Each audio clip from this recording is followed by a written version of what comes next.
Pemirsa, udah pada tahu belum ikan hias paling populer dan punya harga tinggi?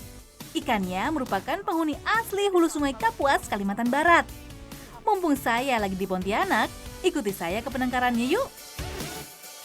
Bernama latin Sclereopage formosus, arwana sebenarnya berasal dari Brazil. Tapi di Indonesia juga ada beberapa kerabat arwana yang hampir serupa dengan arwana dari Brazil. Ikan itu dikenal dengan sebutan siluk merah atau arwana super red. Dulu, masyarakat memburu ikan arwana untuk disantap. Tapi sejak tahun 1980-an, arwana mulai dikenal sebagai ikan hias dan diminati masyarakat dan menjadi tren hobi baru. Apalagi endemik merah yang satu ini dianggap mendatangkan keberuntungan.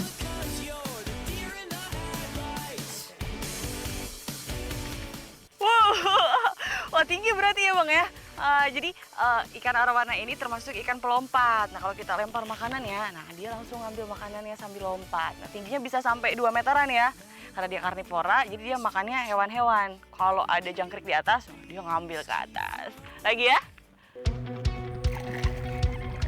Pakan yang diberikan berupa hewan-hewan kecil seperti cumi, kodok, jangkrik, udang, atau hewan-hewan lainnya yang memiliki kandungan gizi yang baik untuk pertumbuhan arwana. Oke, saatnya penyortiran. Di sini, tempat untuk mencari arwana yang sedang mengerami telurnya, pemirsa. Adem. Arwana ini sebelumnya sudah dimasukkan ke dalam kolam pemijahan. Makanya, sekarang waktunya saya cek nih, udah bertelur atau belum?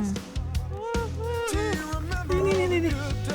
Kita mencari yang induk jantan ya.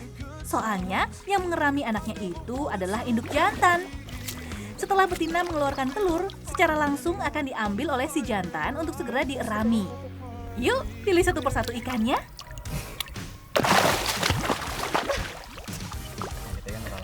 Dan dibayang kepalanya. Kepalanya dulu. Atasnya dulu kan? Gue serem cuy. Serem.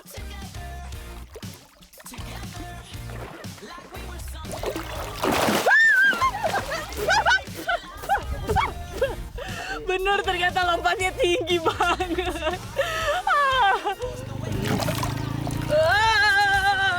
Nah, ini ada isinya nggak Bang kira-kira? Nggak ada. Tuh, jadi kita cek satu persatu ya arwananya di bagian bawah mulutnya ini nih. Kalau menggembung itu tandanya itu ada telurnya. Si jantan ini bertugas untuk melindungi anak-anak dari gangguan lingkungan, terutama dari arwana lainnya. Bentar. Jepit. Dah. Iya. Berhasil. Cat lagi. Tapi ini nggak ada telurnya ya.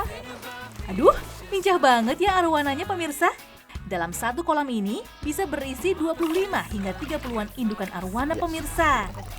Yah, kecewa deh pemirsa. Ternyata belum ada arwana yang bertelur. Jadi belum ada yang dierami sama induk jantannya. Yuk langsung aja kita lihat bayi arwananya. Bayi-bayi arwana ini disebut dengan larva. Setelah 30 hari di dalam mulut arwana jantan, larva harus segera dipindahkan ke dalam akuarium. Nih, lihat. Lalalala. Ikannya miring. Ini bukan mati ya Bang ya, tapi dia keberatan sama plasentanya nih. Jadi yang kuning itu plasenta dia. Keluar dari mulut ayahnya, itu bentuknya udah kayak gini, udah ada plasentanya. Nah, plasenta ini untuk cadangan makanan dia ya. Paling enggak ini bertahan selama 1 bulan. Plasenta ini merupakan cadangan makanan bayi arwana. Semakin lama, plasenta akan semakin menyusut dan habis. Biasanya 1 bulan sampai 5 tahun arwana dirawat di sini agar terkontrol dan terjaga kesehatannya. Nah, setelah berusia minimal 6 bulan, arwana harus segera diberikan microchip. Jadi karena ini hewan langka, nah hewan-hewan yang boleh dipasarkan atau dimiliki sama orang-orang itu cuman hewan-hewan hasil dari penangkaran. Jadi di penangkaran selalu pakai chip ya. Selain chip, arwana yang akan diedarkan harus sudah memiliki sertifikat. Soalnya ini merupakan syarat mutlak buat semua satwa yang dilindungi sebagai tanda legalitas. Soalnya, atas izin khusus dari pemerintah, penangkaran arwana bisa dilakukan. Ikan arwana ini harganya lumayan tinggi loh.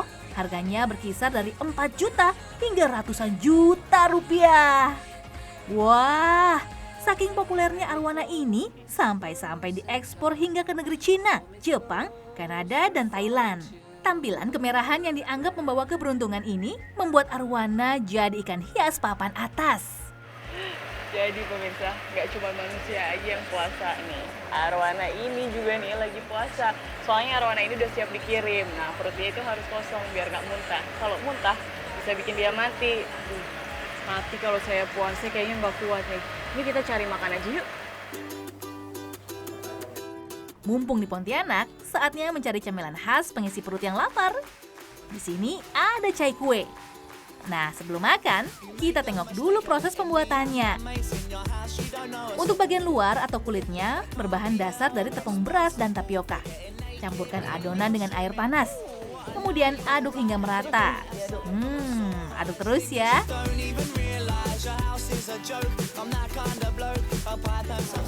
Oke. Nah, jadi biar warnanya lebih bervariasi nih, nggak cuma warna putih aja, kita kasih pewarna. Tapi pewarna ini masih alami ya Bang ya? Setelah diberi pewarna, adonan kemudian dipipihkan dengan menggunakan alat penggilas.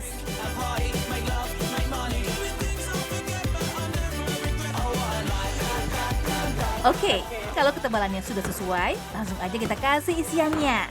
Ada macam-macam pemirsa, ya bengkuang, ladi atau ubi, kacang, dan sayuran. Selanjutnya, cai kue ini kita rebus.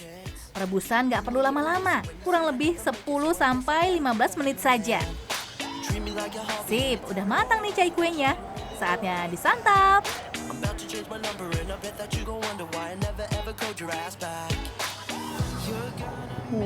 Cai kue ini mirip seperti dimsum, tapi bedanya kalau dimsum itu biasanya pakai kayak daging-dagingan, udang atau ayam. Nah, kalau cai kue ini justru pakainya sayur-sayuran, lebih sehat.